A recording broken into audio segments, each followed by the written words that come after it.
Recopilar información correspondiente al arte para generar una historia del arte asertiva ha sido una labor muy difícil de llevar a cabo. Los historiadores se presentan ante problemas como acervos incompletos o archivos perdidos que dificultan aún más esta tarea. Durante este proceso, hay artistas que han quedado fuera del foco, pues sus obras han sido atribuidas a otras personas o ellos aún permanecen en el anonimato. En este grupo de artistas destaca que en su mayoría son conformados por mujeres.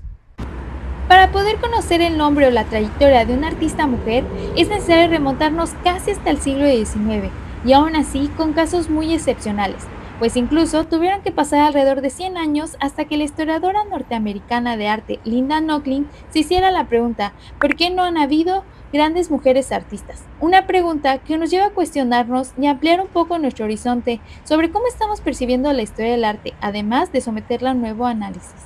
Mi nombre es Aurora y en estos capítulos estaremos analizando y reflexionando sobre la omisión de la mujer dentro de la historia del arte. Acompáñenos. En el 2022, el Museo Calus realizó una investigación para conocer dónde están las mujeres en los museos de México. Las propias instituciones artísticas brindaron información acerca de sus colecciones para poder conocer los porcentajes de qué tantos artistas hombres tenían y cuántas mujeres.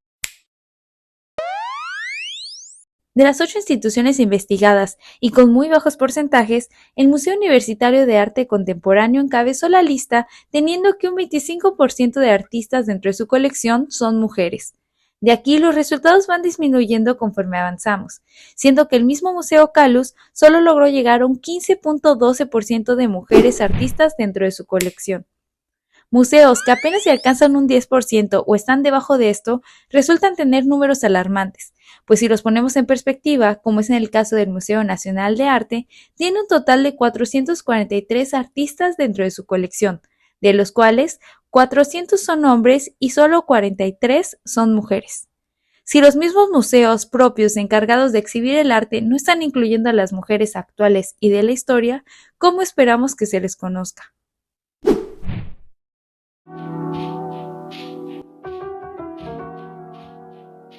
Preocupada por los porcentajes, decidí salir a la calle con la intención de conocer el panorama que tienen las personas sobre el arte. Sin tener que estar involucrado en el medio, es posible que puedas recordar el nombre de algún artista, ya sea porque lo hayas visto en un libro, en una película o cualquier otro contexto. Es por eso que quiero averiguar si las personas son capaces de poder decirme 3 nombres de artistas masculinos que conozcan, pero sobre todo el de 3 artistas femeninos. No sé si me pudieran comentar 3 artistas hombres que se le vengan a la mente. Que hizo la pintura, el mural de Chapingo.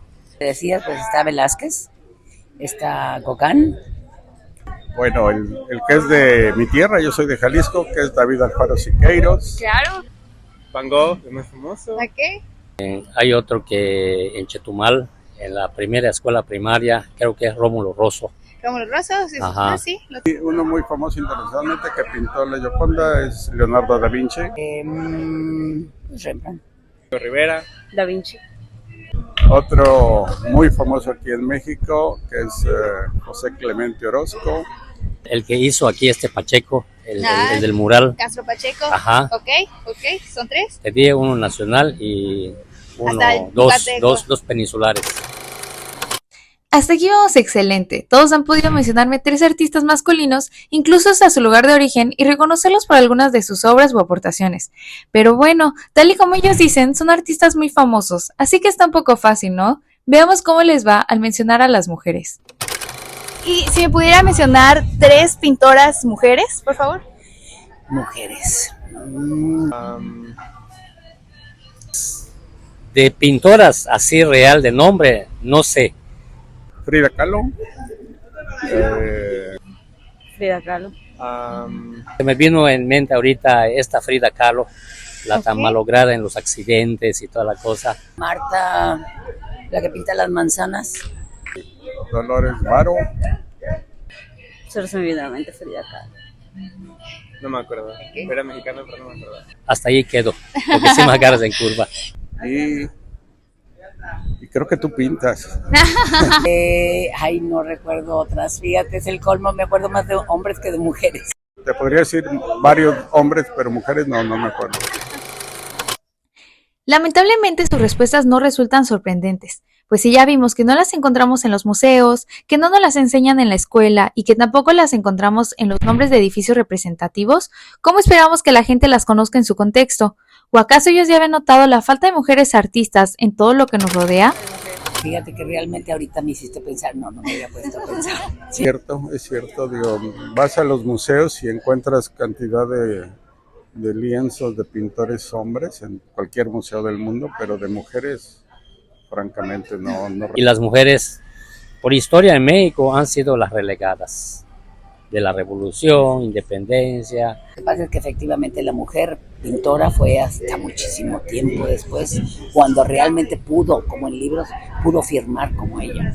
Algo en la educación debe de estar fallando porque se pone poca atención en las artistas mujeres. Son seguramente igual o mejor que los hombres, pero poco conocidas. Así es. Con esto, destacamos uno de los principales impedimentos que se han visto normalizados, que es la falta de estudios hacia la pintora mujer o hacia la artista mujer en general.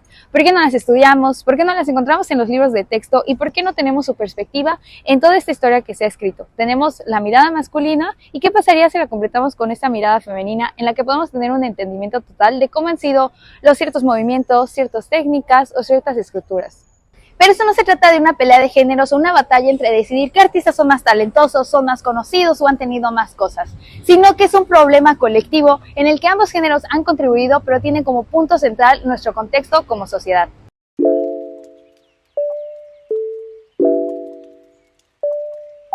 No conforme decidí investigar más, me quedé pensando en cómo nacen estos artistas reconocidos como genios, pues leyendo pareciera como si fuera una semillita que mágicamente se encuentra dentro de una persona y lo dota de capacidades sorprendentes en las que destaca por naturaleza y llega a ser mejor que todos. Lo que me deja pensando aún más, pues cómo es que esta semillita mágica pareciera no encontrarse en las mujeres. Sus historias las llegamos a conocer más por las cosas trágicas que les pasaron o por los hombres con los que estuvieron que por su obra misma. Triste me resulta leer artículos sobre mujeres donde se antepone a su nombre alguna relación con un hombre, como la esposa de o la hermana de, ya que les quitamos todo el peso de su nombre por sí solo y las dejamos a vinculaciones tan absurdas como la sobrina nieta segunda del célebre pintor. Y eso es un ejemplo real que leí, pues hay artistas se le rebaja a ser una sobrina nieta, pero él sigue siendo el célebre pintor. Pictóricamente se habla acerca de la teoría sobre cómo igual y las mujeres no eran tan reconocidas debido a que solo abarcaban temas sobre naturaleza muerta o paisaje, sin contemplar que para una mujer nacida en aquella situación femenina eran los únicos temas a los que podía tener acceso. La parte de originalidad o independencia de ella como artista o en sus obras ni siquiera era algo a lo que pudieran aspirar. A todo esto le agregamos el hecho de que las mujeres incursionaron en la pintura tardíamente, y no porque no estuvieran haciendo pintura desde antes, sino que el acceso se les dio muchos años después de lo que ya había comenzado. A este punto, los pintores ya habían tomado los temas que se pudieran contemplar como originales o incursionado en los movimientos y técnicas de las que se les llamó primerizos.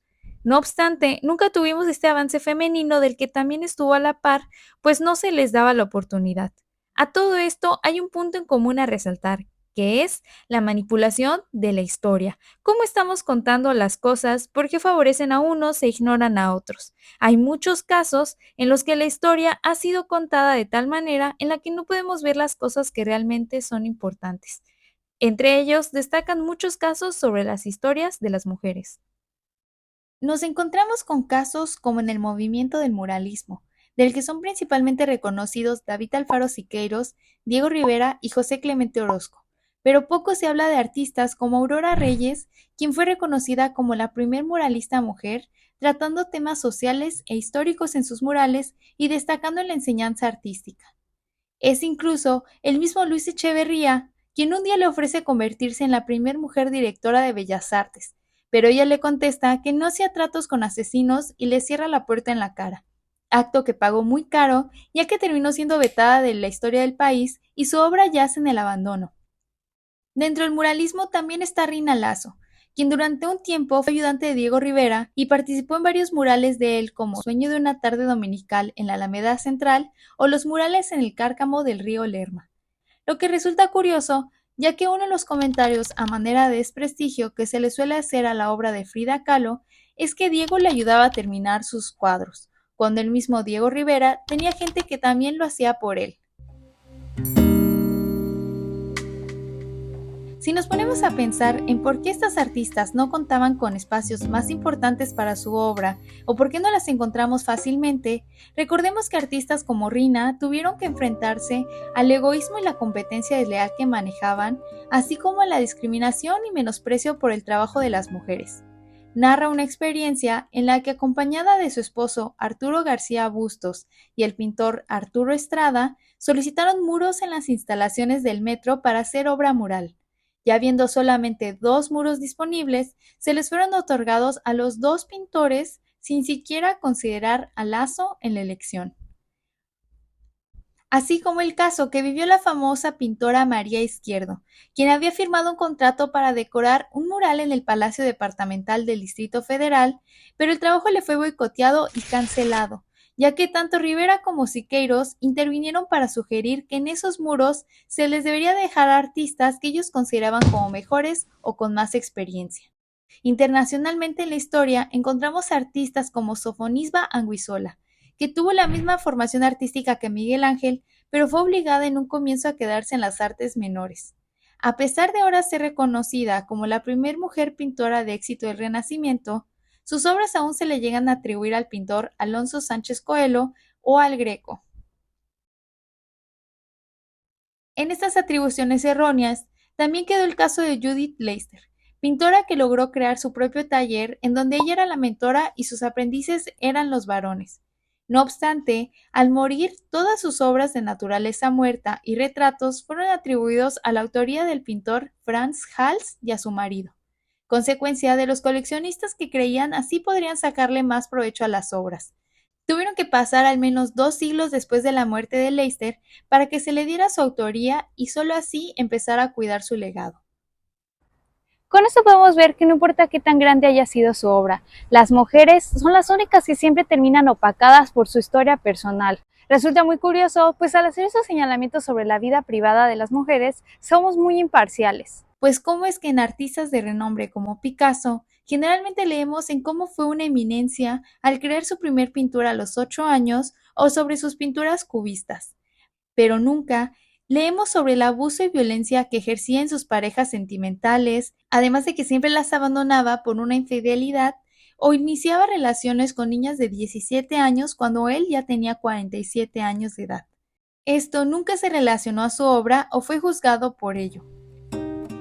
Es por todo esto y más que en 1985 surge el colectivo anónimo Guerrilla Girls, que se alza ante el problema crítico de las instituciones y recintos artísticos por la discriminación sufrida hacia las artistas y sus trabajos, con un cartel expuesto frente al Museo Metropolitan de Nueva York con la pregunta: ¿tienen las mujeres que estar desnudas para entrar al Metropolitan?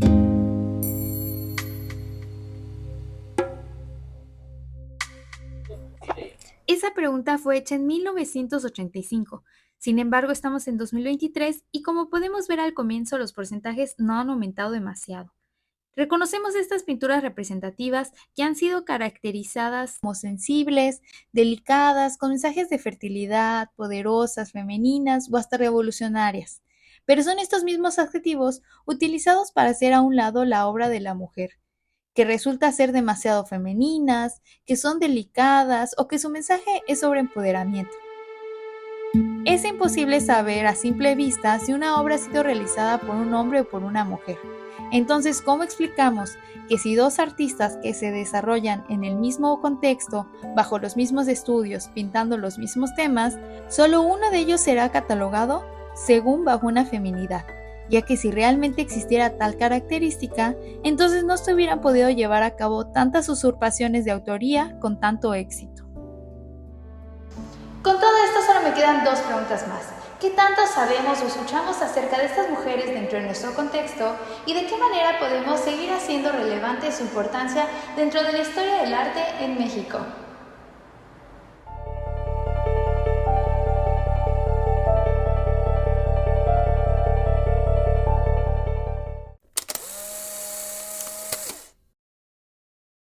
Las mujeres era algo, el estudiar Bellas Artes era algo como decoración.